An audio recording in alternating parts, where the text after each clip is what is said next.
Hello everybody and welcome to Realistic Realtors with the Superior Coaching School. I'm Nick, this is Bill, and we're all about keeping it real and putting a plan into action right away to improve your business. This is volume 10 of our success planning. Today we're talking about winning the listing presentation.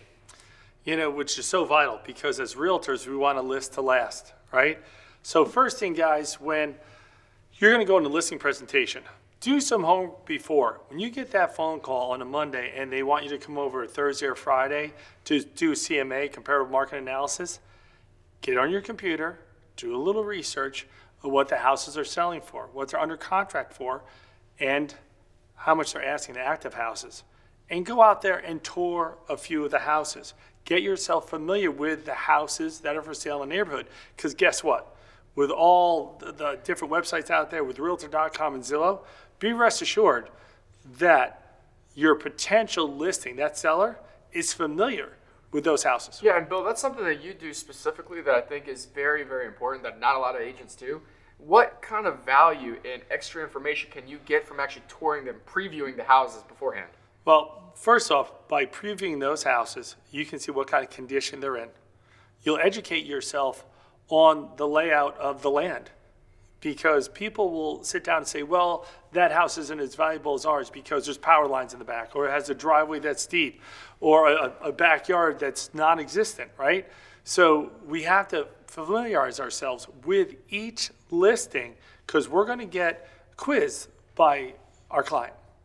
Yeah, exactly. And I really think that when you talk about getting quizzed by the client, right, you want to be answering a lot of the questions because you want to let the client ask the questions.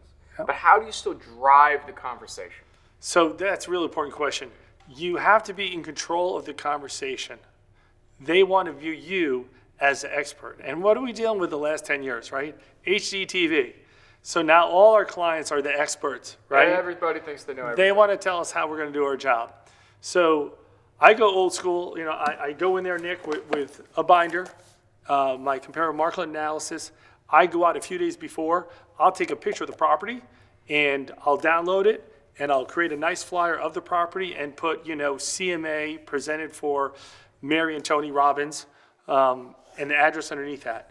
So I walk in the house. Right away, I greet them. I ask them to give me a tour of the house because they like to show off their house. And then after we tour the house, I try to find a commonality with them. We don't even talk about the house yet. We'll get into that a little later. I sit down with my CMA, and inside that CMA, Nick, is listings that are active, under contract, and for sale, and I share with them the other comparables in the neighborhood. Okay, so you have a cover photo, you have some comparables, you have a CMA, you got some recent sales in the neighborhood. What else would you put into your listing presentation? Oh, I would put in all the listing paperwork, have it completely filled out, have all the working with real estate agents, the mineral and the mineral rights paperwork, the property disclosure, the listing agreement, have it all filled out and highlight where they just have to sign a date. Make it easy for them to hire you so you don't have to go back. Yeah, because how embarrassing is it when someone says, well, you know what, I think it's gone great. We want to hire you right now. And you say, well, I'll have to get you the paperwork. I'll send it later in an email. And you have to do it later. You don't want to do that. I also include, Nick, a buyer agency. Why? If they're moving out of state, you're not going to pick them up as a buyer. But they could be moving up or they could be downsizing. So, well, here, listen, Mr. Seller, I have the paperwork for the listing agreement, but I also have a buyer agency agreement. So I can actually help you find your new house. Yeah, exactly. And I think it's guiding them to, okay, well, let's talk about the steps. Obviously, you're moving, you're selling. That means you're going to be buying. Yep. So, Bill, tell us about this rule. We like to say, right, it's the 70-10 or 70-20-10 rule, right? How important is that in your presentation? Okay, so as you see with the slide behind us here, right? I love this cartoon slide. It says, hey, look, everybody, look, everyone, there's a realtor with a degree from Harvard. Our sellers don't care about our real estate degrees. They don't even realize what the degree's in. Yeah. I could have a designation of luxury realtor, okay? they have no idea what that stands for. So you mentioned the 70-20-10 rule. We have to live by this. We go in and we sit down with our client 70% of the time, zip your lip, open your ears, and let the client talk about themselves. People love to talk about themselves. The other 20% of the time, okay, talk about the house.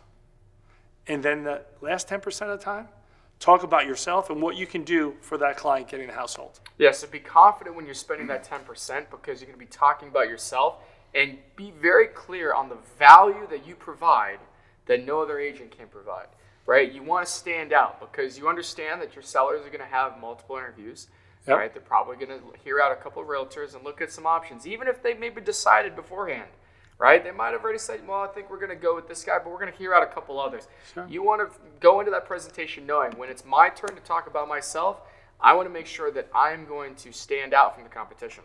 And what will set you apart, some basic things. Walk in there, dress to impress. Please, when you go on for a listing presentation, Nick, you're on an interview. I have a shirt, buttoned up tie on all the time. You have to come across great. It's your interview. They're seeing a first impression as you walk through the door. And besides your listing agreement you have in your binder, you better come up with a good marketing strategy.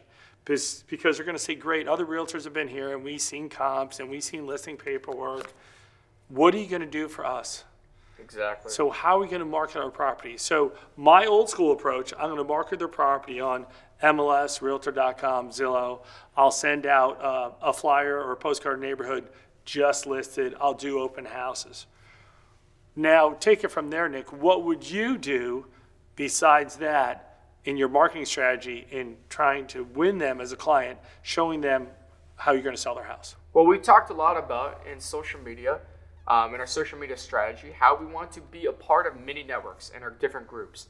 And what we want to do is we want to go into these different groups and become a leader and a figure in those communities. And once you're a part of that network, now it gives you a voice, right? And you can have people that are in your sphere, in your network, that listen to you. So when you have a listing, and you can go into a listing presentation and say, hey, I'm a member of these different groups, and start to build a network. And you can tell your sellers, look, there's over 15,000 people in my network that I can immediately push this out to with a click of a button, right? And so actually, personally, with some of the groups that we run, we manage to run 50 to 100 groups at a time, groups and pages on Facebook and Instagram.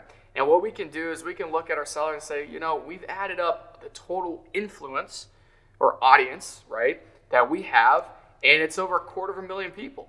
And by listing with us, you're going to have access to that influence, to that viewership instantly. And by doing that, that's just another way you can separate yourself from the field. Because again, you're someone old school, you got the binders and everything, and then you have someone maybe all new school. They bring in their laptop. I think it's a combination of both, as we know, right?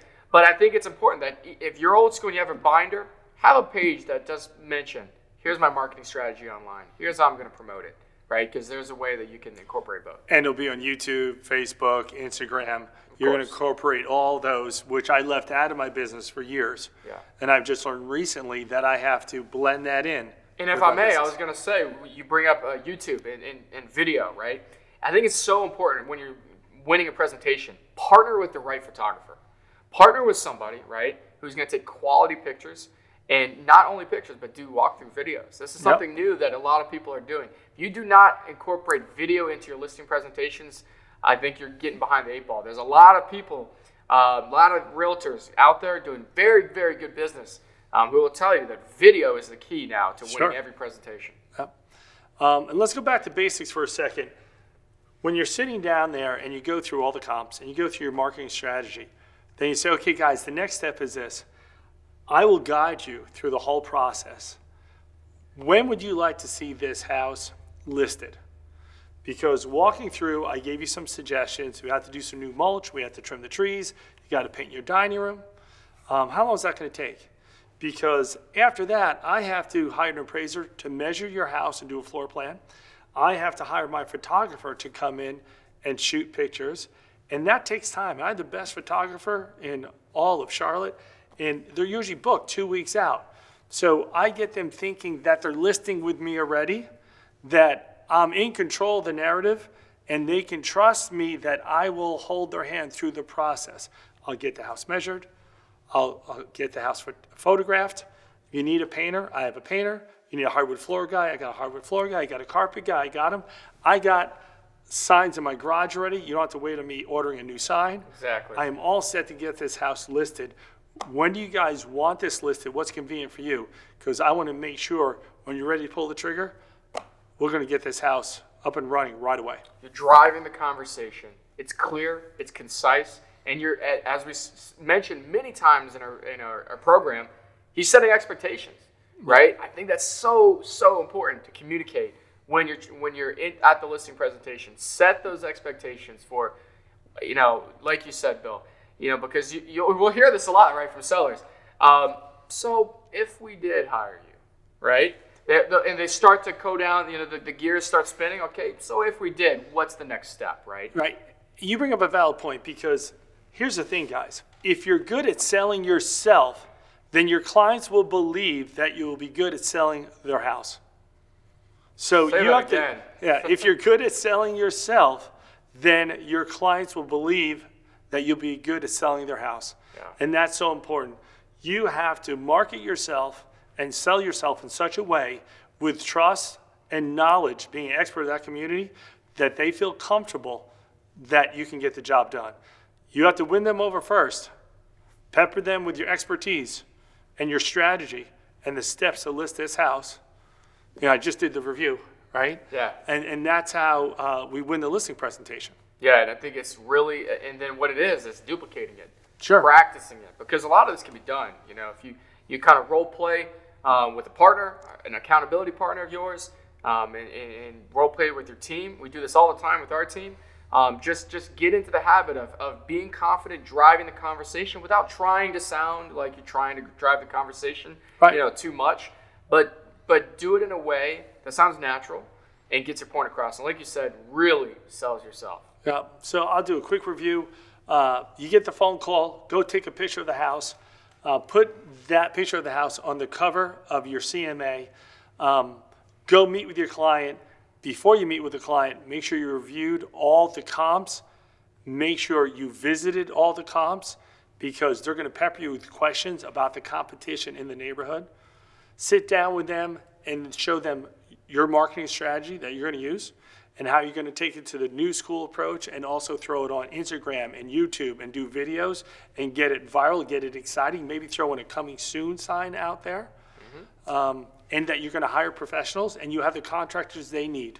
Exactly. I was just about to point that out. The contractors and the professionals, let them know you have a team to support you. Even if you're an individual agent, you have a team to support you. You have a very important photographer, right? Really sell them that you have someone who's going to not only take amazing pictures, but make you a great video and a walkthrough tour. You have any contractors that they need any work done, boom, you got the list. They're already done, ready to go.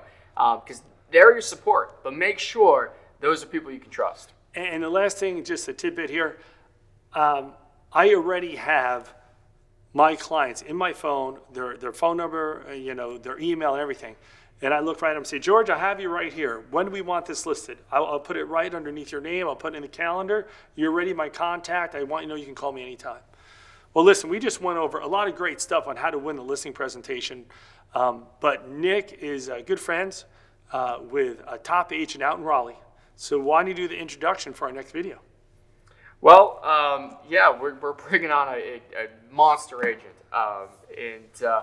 So she's going to tell us or walk us through her entire presentation, her listing presentation, and what sets her apart from all of her clients. Bill and I are so excited. Yeah, and she just came in from Vegas. She's out in Vegas now. Yeah. I said Raleigh, but she's out in Vegas.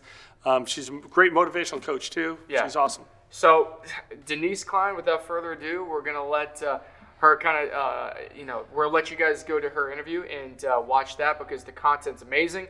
I don't want to spoil anything because there's a lot there. She's going to give us plenty. There's plenty there. So thanks for watching the video. I hope, and we'll see you guys next week. See you next week.